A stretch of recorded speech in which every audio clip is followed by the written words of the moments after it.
Hi everyone, this is Terry. Today I want to talk about where to get information about the manuals for your machine. On your machine, on the Luminaire, you can go to your PDF file that's on the machine.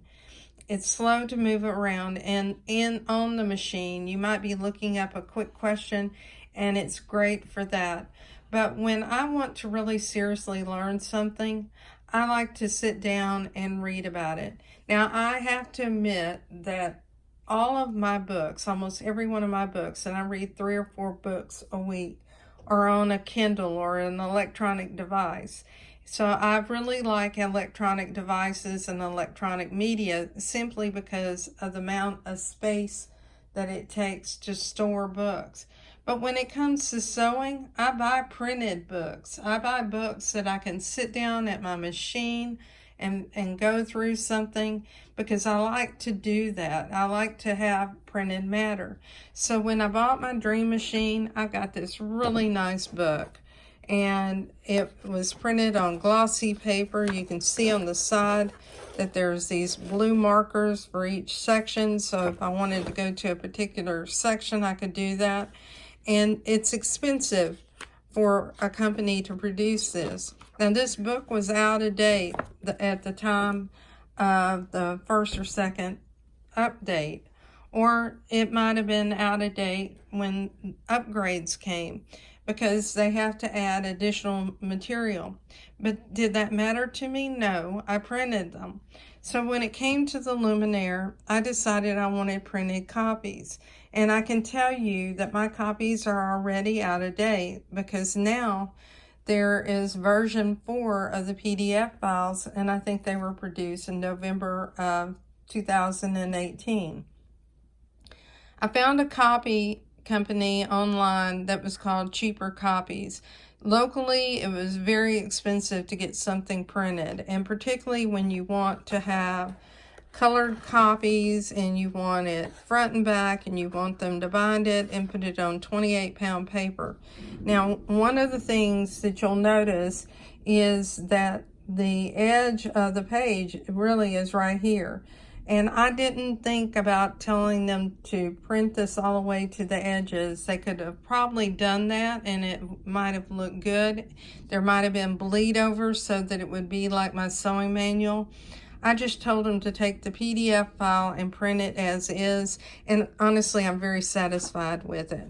I did ask for 28-pound paper because you can't really read through or see what's on the other side of the page. I recommend, if you're going to have it printed, pay a little extra to have that. And then you can see I have a vinyl cover on these, and I have a vinyl back, and they're spiral bound. Now, what I did is I downloaded the PDF files and sent that to them. One of them, and I believe it was the embroidery design, was so large that I had to do that through email. Most of them, I could attach the files directly to my order. So I called the company. They have since printed several manuals, and I think it's because I clued people into this website through one of the Facebook groups. So they've had quite a bit of business, and I would give them a call. I think I paid $66 for this. But maybe you don't want to spend $66 for printed manuals. Maybe you want to look at it on your tablet. So this is my iPad. One of the things you'll notice, I'm at the supportbrother.com page, and I'm looking at the product for the XP1. And if you go in and you look at the user's guide and you go to, let's go to the embroidery manual. One of the things that you'll find, if you click the plus key over here on the right, it'll tell you the release date for it. The release date for this is the same release date as my printed copy. But if I want to download this, I can. So what I can do is I can choose download. And then when I download this file, and you can also do this even on a Kindle device or Fire tablet, I can look at it on the screen here if that's what I want to do and I want to scroll through pages. Typically, I don't want to do that because I like to search through the manual for something. When somebody asks me a question and I don't know the answer to it, you better believe it, I'm searching through the manual. So what I do is I choose to upload, and then I choose to copy to books. And what happens is it'll open up my books library, and I now have a couple of duplicates. You can see that this is number 3, but I can open this up. And when I open it up, I have several options. One of those, if I touch up here in the right, I can click search. And if I wanted to see something on embroidery, let's say that what I'm wanting to know about is I'm wanting to know about tension. So I'll type tension and choose search. Now what's going to happen is it's going to search throughout this PDF document, and it's going to find everything related to tension. So I can scroll through here to see what I'm looking for. And let's say that I want to get this correct thread tension. I select that, it goes directly to that page. And it gives a great example of how you can check to see if your thread tension is right by using the letter B. And that's typically what a dealer does. I've seen where they stitched it out when my machine was brought in for service for cleaning. They'll stitch out letters of the alphabet to check the tension. If you want to go back to the search, all you have to do is click up here in the top. Now you notice what I did was change the page. But if you click up in the top of the file, and this again is on the iPad, I could scroll down and find this where it's resulting in a loose upper thread and loose thread locks, and I can find that. So, and it's also highlighted in yellow right here.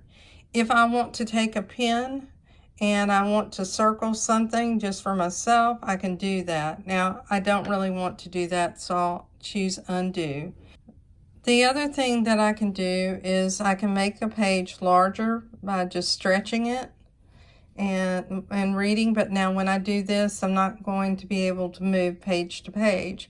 If I get it back to the regular size for the window, I can scroll page to page and read it like a book. The other thing that I can do is click on the bottom of this bar, and if I want to jump to a particular area in the book, you can see the division markers here where you're going into different sections, such as my design center, and you can move directly to different sections of the book.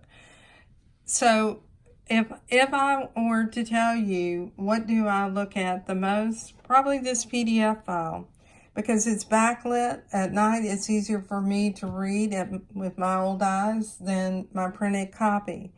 At my sewing machine, I pull out the paper copy. And if something looks different, then I go to the PDF file, because as I download my updates on my machine, the PDF that's in the help menu is current.